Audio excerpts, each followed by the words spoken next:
Hi folks, today we're going to talk about gyroscopes, antique gyroscopes. This was new technology 30 years ago when I worked at Craft Systems. The servo feedback principle is still used today, but lighter and with no moving parts using piezo sensors. You know, while I was looking for the parts to make a power pod for my glider and a different fuselage, I was looking through my equipment and I found an old-fashioned, very old, from the early days, gyroscope. We are not going to interrupt this record. I want to show you how this actually works with the radio. Yes, we are.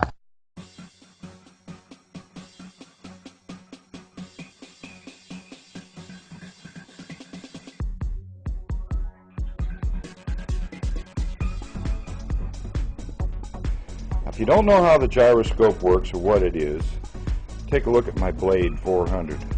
Right here you'll see how small the new gyroscopes are. They have no moving parts. Their sensors are done by measuring the Earth in relation to this using magnetism. Now the way it works is if you get a gust of wind hit your helicopter or you jerk too much, then the gyroscope senses that movement, makes the servo move in the opposite direction. This helps you a lot when especially when you're learning, because the tail is very much the twitchy part. So let's take a look at this antique radio system right here. This is an AM receiver versus what they are mostly FM now. This is the gyroscope. The gyro has a real moving set of weights here. And as the gyro gets jerked around, it adjusts this potentiometer, which has got a separate wire running into the servo. This is an old Craft servo that I'm going to show you here. This is what they look like inside. There's actually the old amplifier and the big motors and the feedback pot right there. Here's one of the newer servos. The servos that we used for the tail rotor had to have a separate set of wires that came out. It's hooked to the feedback pot here and come out and actually go to this. So not only did we have the wire from the into the rudder channel, but also we have the wires, and I've just got them shortened here so you can see them, connected to the feedback pot in here. And the way this works is if you move this back and forth, you can see that pot moving down there, and that adjusts the pot inside the servo, thus compensating. So let's go ahead and put the power onto it here. Now, big drawback is this thing draws a lot of power. You can see the motor moving now. Now, I still have left and right on my servo, the rudder. Here you can see it working. But when I move the gyroscope like it would in the helicopter, which would be this way, you can see the compensation on the servo. It doesn't take much, it doesn't give you too much, just enough.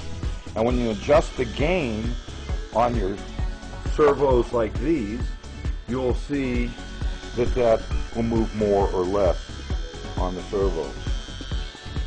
So it's pretty basic, but I gotta tell you what, this thing used batteries like you can't believe on a helicopter.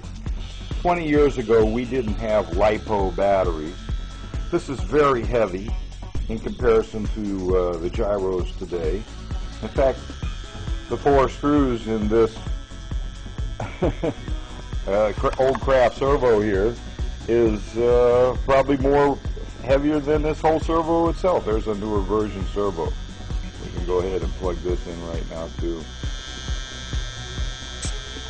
And this is the new servo, how it works.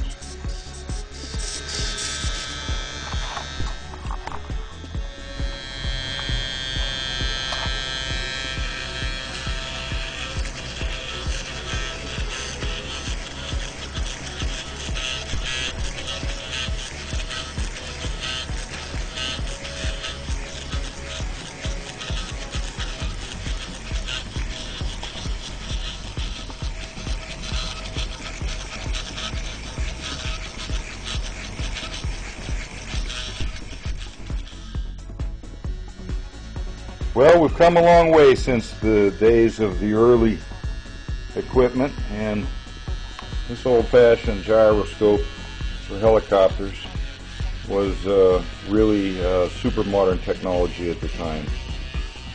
And just thought I'd show you how it actually worked and how it compares to, for example, the gyroscope of the newer helicopters like this Blade 400.